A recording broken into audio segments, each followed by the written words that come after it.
Olá pessoal, sejam todos muito bem-vindos ao meu canal. Meu nome é Juliano Biziak, eu sou especialista em Direito do Agronegócio e o objetivo desse canal é trazer informações tanto para os advogados que já atuam dentro do segmento, como para aqueles que estão pensando aí em fazer uma alteração de rota dentro da sua advocacia. Então, se você gosta desse tipo de conteúdo, curte, compartilha esse vídeo nas suas redes sociais, se inscreve no canal. Tudo isso é muito importante para que a gente possa aí dar continuidade no desenvolvimento de conteúdos para vocês, tá bom?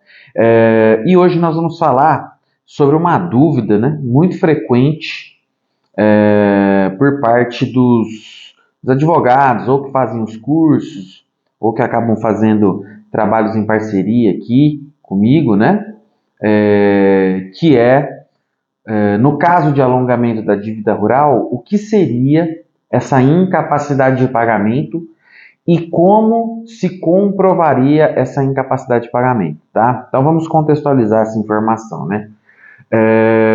Primeiro que esse tema ele está contido, né, dentro do crédito rural público, e dentro do crédito rural público, por se tratar de uma política pública de Estado, existem benefícios para o produtor rural, né? Benefícios eles são concedidos assim à toa? Não, são concedidos ao produtor rural justamente porque o objetivo da legislação é tornar a atividade produtiva do Brasil forte e que ela tenha continuidade no tempo, justamente porque isso traz segurança alimentar para o país, fortalece a economia e etc. Então, existe uma função social da atividade agrícola, tá? Por isso dos benefícios.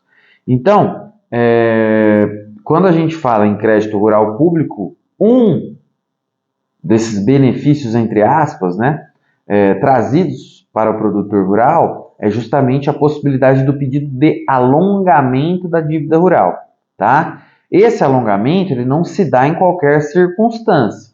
O Manual de Crédito Rural ele estabelece 3 situações, 3 fatos que vão acontecer dentro da produção que autorizam a concessão do alongamento da dívida rural. Quais são eles, tá? Dificuldade de comercialização do produto, dificuldade no desenvolvimento da produção ou quebra de safra, tá? Então, dificuldade de comercialização seria, por exemplo, a queda do preço das commodities, pode se enquadrar em dificuldade de comercialização.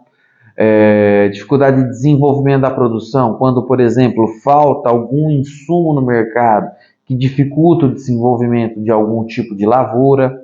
E a quebra da safra é justamente quando, por uma situação de doença ou de evento climático, a safra acaba tendo a quebra de produção. A quebra é quando tem uma diminuição da produção partindo daquela produtividade esperada do produtor. Ela acaba tendo uma queda que muitas vezes pode ser brusca e causar um prejuízo muito grande para o produtor. Essas 3 situações autorizam o alongamento da dívida rural, que é justamente jogar o vencimento para um período futuro e ainda com a possibilidade de parcelamento da dívida, isso de acordo com a capacidade de pagamento do produtor, tá? E aí, então a gente precisa entender, né, que essas 3 circunstâncias, né, ou dificuldade de comercialização, ou dificuldade de desenvolvimento da produção, ou a quebra da safra, tem que estar conjugados com a incapacidade de pagamento do produtor, tá? E essa incapacidade de pagamento do produtor, muitas vezes, é uma incógnita na cabeça do advogado. Como que isso é comprovado? Qual que é a melhor forma de se comprovar essa situação, né?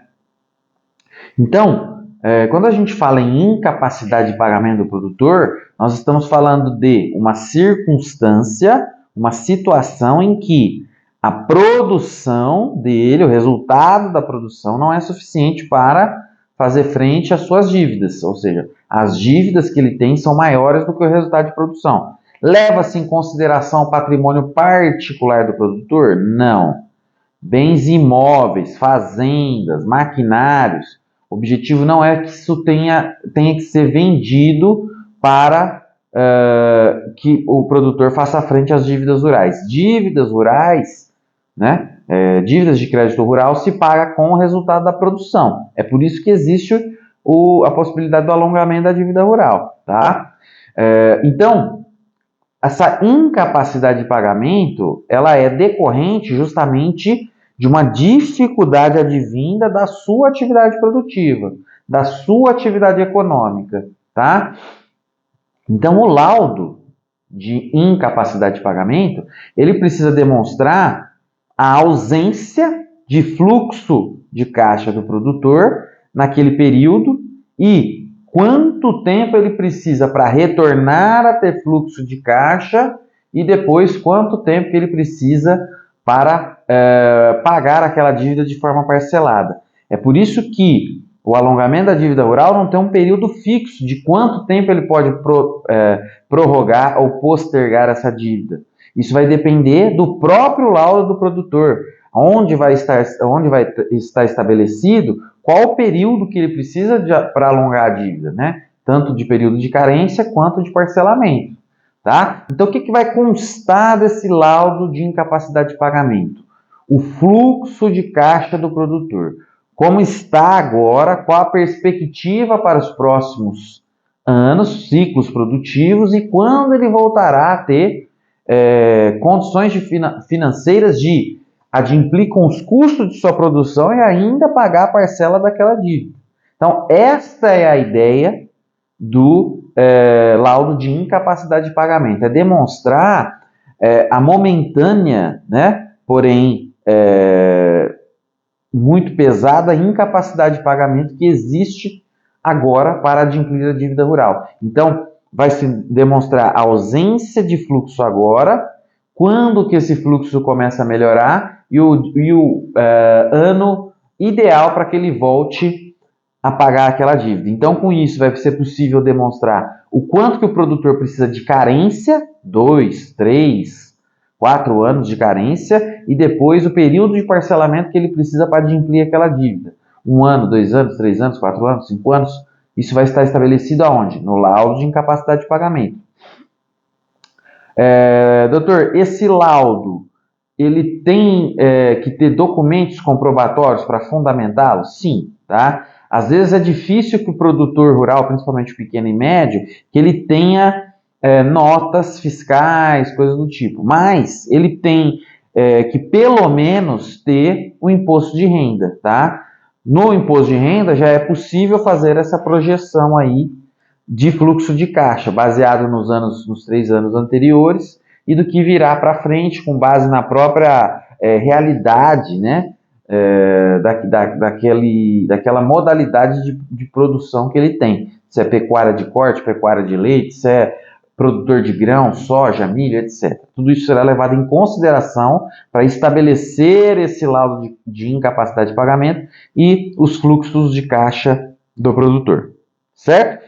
Essa demonstração da incapacidade de pagamento é fundamental para o sucesso do pedido de alongamento da dívida rural, tá bom? Então eram essas informações que tinham para passar para vocês hoje. Se vocês gostam desse tipo de conteúdo, curte, compartilha esse vídeo nas suas redes sociais, se inscreve no canal, tudo isso é muito importante para que a gente possa aí dar continuidade nos conteúdos, tá ok? Então é isso, pessoal, um abraço e até a próxima!